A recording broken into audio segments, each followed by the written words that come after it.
बच्चों इस वक्त आपके सामने प्रकीर्ण प्रश्न संग्रह 3 का 5वां सवाल है। 2 अंकगणितीय श्रृंखला 975 और 24, 21, 18 ये 2 अंकगणितीय श्रृंखला दी गई है। यदि इन दोनों श्रृंखलाओं के nवें पद समान हो तो n का मान ज्ञात कीजिए और nवां पद ज्ञात कीजिए, ऐसा हमें सवाल में बोला गया है। ठीक है ना। तो 2 अंकगणितीय श्रृंखला है बच्चों। सबसे पहली है 975, ये सबसे पहली है तो हम पहले इसको लिख लेते हैं 975। इस अंकगणितीय श्रृंखला में जो भी डेटा हमें दिया गया है यानी जो भी जानकारी हमें दी गई है उसके आधार पर हम Tn इस पद का मान ज्ञात करेंगे। ठीक है। सबसे पहला पद जिसे हम a यानी कि T1 द्वारा दर्शाते हैं और वो उसका मान क्या है 9 है। ठीक है। अब सामान्य अंतर यदि हमें निकालना है तो हमें सामान्य अंतर निकालने के लिए किन्हीं 2 क्रमिक पदों का अंतर निकालना होता है। यहाँ पर 2 क्रमिक पद 9, 7 हैं, 7 और 5 हैं। 9 और 5 क्रमिक पद नहीं हैं तो हम क्या करेंगे, जब क्रमिक पद का अंतर निकालते समय अगले पद में से पिछले पद को घटाते हैं, यानी आगे वाले पद में से पीछे वाले पद को घटाते हैं। अब बच्चों 9 जो है वो T1 है, 7 यहाँ पे T2 है और 5 क्या है T3 है। तो हमें D को निकालने के लिए T2 में से T1 घटाना होगा और T3 में से T2 को घटाना होगा। T2 में से जब हम T1 घटाते हैं तो होता है 7 - 9 और T3 में से T2 को घटाने पर होता है 5 - 7। दोनों ही रूप में हमें उत्तर क्या प्राप्त होगा, -2 यानी कि -2 ये प्राप्त होगा। अब हमें Tn का मान ज्ञात करना है। Tn का सूत्र होता है a प्लस ब्रैकेट में n-1 इंटू d, ये फॉर्मूला होता है Tn का। तो अब हम यहाँ पर जो भी मान हमें प्राप्त हुए हैं वो सारे मान हम यहाँ रखेंगे। तो कैसे मान रखोगे, a के बदले में हम 9 ये मान रखेंगे, n का मान हमें नहीं पता है और d का मान हम रखेंगे -2। फिर अब इसको हल करेंगे। 9 यहाँ पे देखिए ये प्लस साइन है, अंदर n के पास भी प्लस साइन है और बाहर यहाँ -2 है।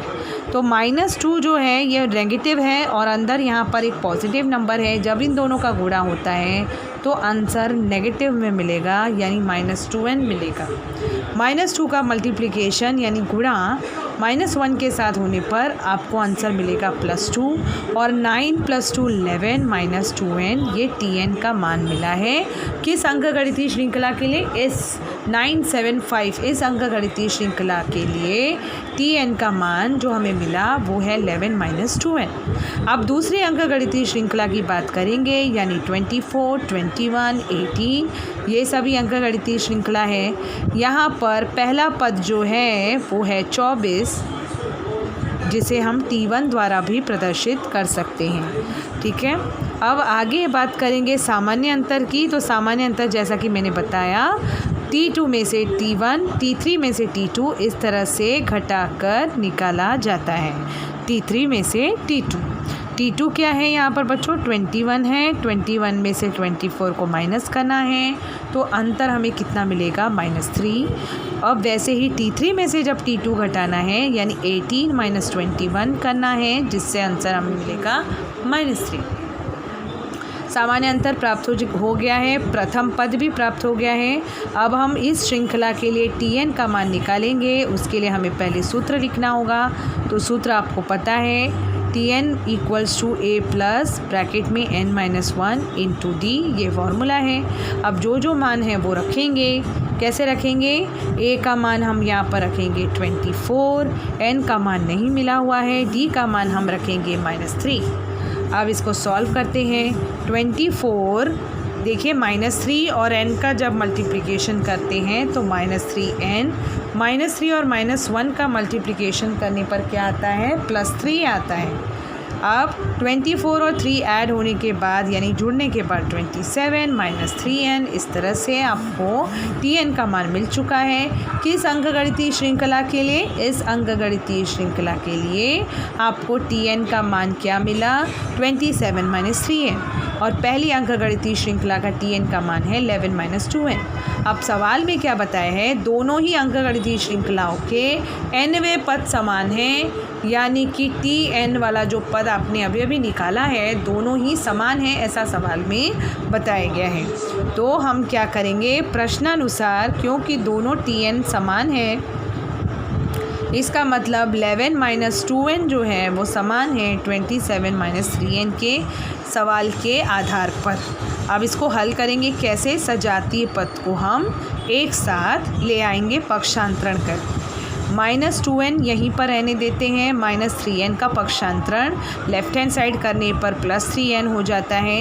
इस 11 का पक्षांतरण हम राइट हैंड साइड करेंगे तो -11, ठीक है।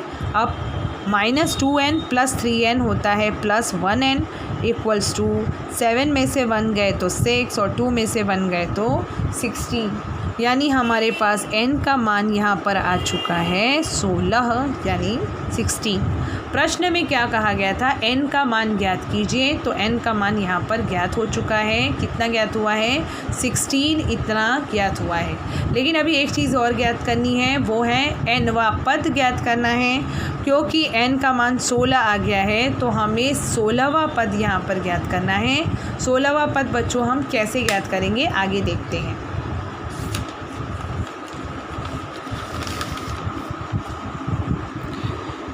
16वां पद ज्ञात करने के लिए, क्योंकि हमें T16 ज्ञात करना है, तो Tn का फॉर्मूला हम वापस से यहाँ पर उपयोग में लाने वाले हैं। ये है Tn का फॉर्मूला। यहाँ पर हमें n के बदले में 16, a के बदले में क्या रखेंगे मैं अभी आपको बताती हूँ। n के बदले में 16, यहाँ पर ऋण 1 है तो ऋण 1, और d और a के बदले में हम क्या रखेंगे बच्चों, जब पहली श्रृंखला जो हमें दी गई थी वो थी 975, ये दी गई थी। यहाँ पर a जो है पहला पद वो 9 था और सामान्य अंतर जो था वो ऋण 2 था। ये हमने पीछे देखा था। ये दोनों मान हमें पहली अंकगणितीय श्रृंखला के प्राप्त हुए थे। आप चाहें तो यहाँ पर पहली अंकगणितीय श्रृंखला के मानों का उपयोग कर सकते हैं, या दूसरी अंकगणितीय श्रृंखला जो मिली थी उसके भी मानों का उपयोग कर सकते हैं, जो कि मिली थी 24, 21, 18। ये दूसरी अंकगणितीय श्रृंखला मिली थी। तो इसके आधार पर भी आप 16वां पद निकाल सकते हैं, या इस अंकगणितीय श्रृंखला का 16वां पद आप ज्ञात कर सकते हैं। आपको कोई एक अंकगणितीय श्रृंखला का 16वां पद यहाँ पर ज्ञात करना है। तो मैंने यहाँ पर पहली वाली अंकगणितीय श्रृंखला के दोनों मान लिए हैं। a का मान है 9 और d का मान है ऋण 2। तो सबसे पहले a का मान हम रखेंगे 9 और d का मान हम रखेंगे ऋण 2। बाकी सब आपको मैंने पहले ही बता दिया, n का मान 16 रखना है। अब इसको देखो हल कैसे करेंगे। 9 धन यहाँ पर आपको मिलेगा 15, 16 में से 1 घटाने पर आता है 15, ये हो गया। बाहर की तरफ ऋण 2 है। अब ये 15 में से 2 यहाँ घटाना नहीं है बच्चों, दोनों के बीच में गुणा हो रहा है। तो यहाँ पर 9 और धन 15 का गुणा ऋण 2 के साथ होने पर ऋण 30 आता है। यहाँ पर आपको जोड़ का निशान दिख रहा है, चलो ठीक है, यहाँ पर मैं इस तरह से लिख देती हूँ।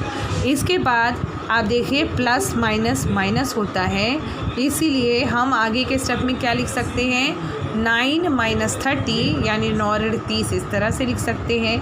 और उत्तर के रूप में हमें क्या प्राप्त होगा, ऋण 21 यानी कि -21। ये उत्तर हमें प्राप्त हुआ।